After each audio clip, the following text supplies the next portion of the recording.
समस्या चाहे कितनी भी बड़ी क्यों ना हो, चट्टान जैसे इरादों के सामने वो घुटने टेक ही देता है। सुप्रभात, बड़ों को मेरा प्रणाम और छोटों को मेरा ढेर सारा प्यार। तो अभी बचे हैं सुबह के 6:30 और मैं अपने सभी डॉगियों को ले आई हूँ बाहर।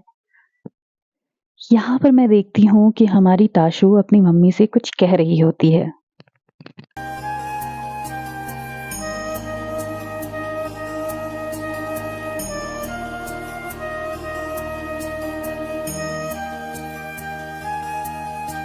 यहाँ पर मैं बिल्लियों को दे देती हूँ दूध गर्म करके, तो वहीं मैं देखती हूँ कि हमारा आशु जो है वो रोटी का टुकड़ा खा रहा होता है, तो उसे मैं एक बड़ा-सा रोटी का टुकड़ा दे देती हूँ। और यहाँ पर हमारे घूमने का टाइम हो चुका है, तो मैं फटाफट से जाती हूँ, अपने शूज़ पहनती हूँ और हम निकल लेते हैं घूमने के लिए।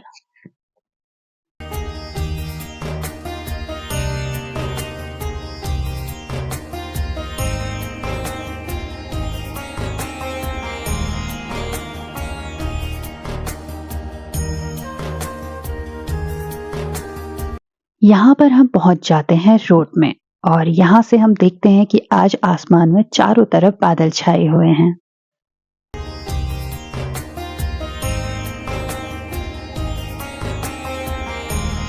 तो आज मैं डॉगियों को लेके जाऊँगी एक नई जगह पर। यहाँ जाने के लिए पहले रास्ता हुआ करता था, लेकिन जब से रोड कटिंग हुई तो ये रास्ता बंद हो गया, तो मुझे यहाँ पर थोड़ा-सा चढ़ कर के जाना पड़ेगा। तो यहाँ पे ब्रूनो आगे-आगे और उसके साथ मैं भी पीछे-पीछे चल दिए। तो ये है जगह, एक गुफ़ा है ये पत्थर से बनी हुई गुफ़ा है। तो ये बड़ा-सा पत्थर है और इसके नीचे पे 2 गुफ़ा बनी हुई है। पहली गुफ़ा है यहाँ पर। अगर कभी बारिश वगैरह हो गई तो लोग इन दोनों गुफाओं के अंदर आराम से रह सकते हैं। और यहाँ से मैं चल देती हूँ दूसरी गुफा की ओर, जो जस्ट इसी के बगल में है। यानी कि ये है तो पूरा एक ही, लेकिन बीच में जो पत्थर है वो थोड़ा-सा ज़मीन से लदा हुआ है, तो यहाँ पे 2 गुफाएँ बन गई हैं और हमारी मोनी यहाँ पे पहले पहुँच चुकी है।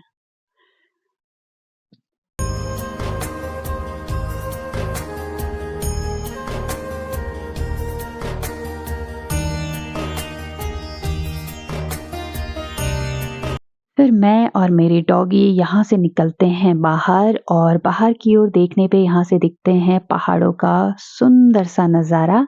और फिर हम यहाँ से चले जाते हैं दूसरी जगह और यहाँ से मैं आपको दिखाती हूँ, ये वाला पत्थर था ये जिसके अंदर हम अभी गए थे।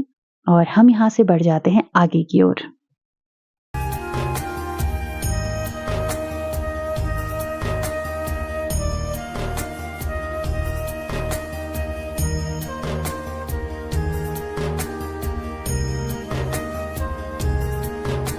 पहाड़ों को देखते हुए हम चल देते हैं इस जंगल के अंदर और अब देखते हैं यहाँ क्या-क्या होते हैं कारनामे।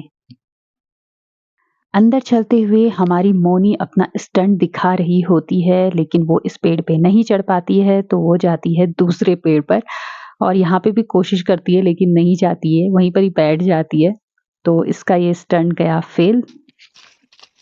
फिर हम सभी चले जाते हैं जंगल के अंदर की ओर।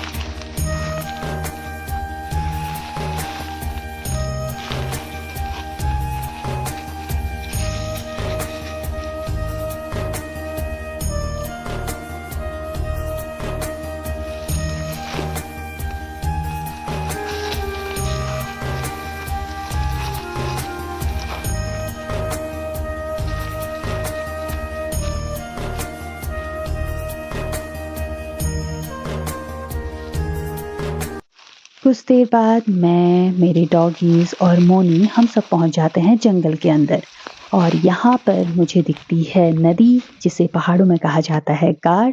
तो यहाँ पर पानी की बहुत अच्छी आवाज़ आ रही होती है, जिसके लिए मैं इस नदी में ही चले जाती हूँ और सभी डॉगियों को ऊपर छोड़ देती हूँ।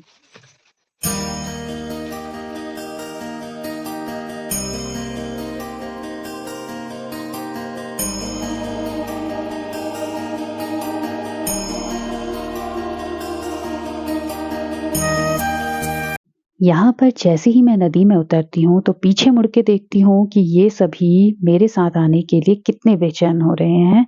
तो मैं आगे को निकल ही रही होती हूँ कि पीछे देखती हूँ हमारी जो रूबी है वो नीचे आ चुकी होती है और कुछ देर बाद मैं देखती हूँ कि हमारी सिंटी भी नीचे आ जाती है। मैं थोड़ा डर जाती हूँ क्योंकि ये दोनों प्रेग्नेंट है, कहीं इन्हें कुछ चोट-वोट ना लग जाए, लेकिन ये आराम से आ जाते हैं नीचे।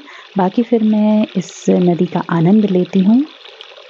नदी का आनंद लेते हुए एक बार फिर मैं पीछे देखती हूँ तो डुग्गू-बुग्गू भी नीचे आने के लिए कोशिश में लगे रहते हैं, पर वो नीचे नहीं आ पाते हैं, लेकिन हार भी नहीं मानते हैं और आखिरकार हमारा डुग्गू आ जाता है नीचे। लेकिन हमारे बुग्गू जी ऊपर ही रह जाते हैं।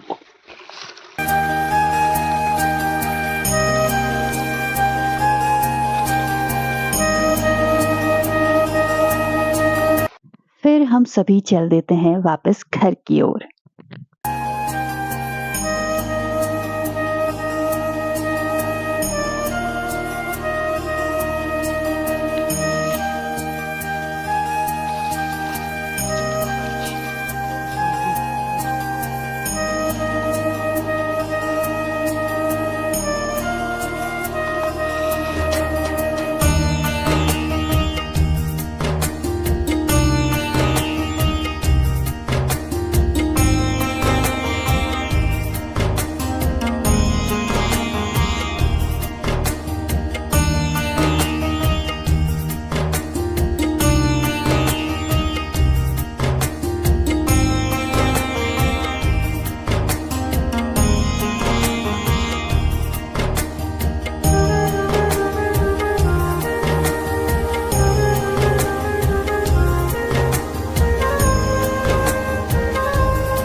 कुछ देर बाद हम सभी पहुंच जाते हैं घर। घर पहुंचने के बाद मैं सभी डॉगियों को दे देती हूँ बड़ी और साथ में मैं बिल्लियों को भी एक-एक बड़ी दे देती हूँ। बड़ी खाने के कुछ देर बाद मैं इन्हें रोटियां भी दे देती हूँ। रोटी देने के बाद मैं चले जाती हूँ आग जलाने के लिए और यहाँ पर मैं आग जला ही रही होती हूँ कि देखती हूँ बाहर पे बुग्गू मेरे चप्पल के साथ खेल रहा होता है। फिर मैं बुग्गू से अपने चप्पल को वापस ले लेती हूँ और चप्पल वापस लेने के बाद मैं उन्हें रख देती हूँ एक सुरक्षित जगह पर और इसके बाद मैं वापस चले जाती हूँ आग के पास और वहां जाकर पीती हूँ अपनी सुबह की पहली चाय। तो मॉर्निंग के ब्लॉग को यहीं पर करते हैं समाप्त। मिलते हैं आपसे बाद में, तब तक के लिए बाय बाय।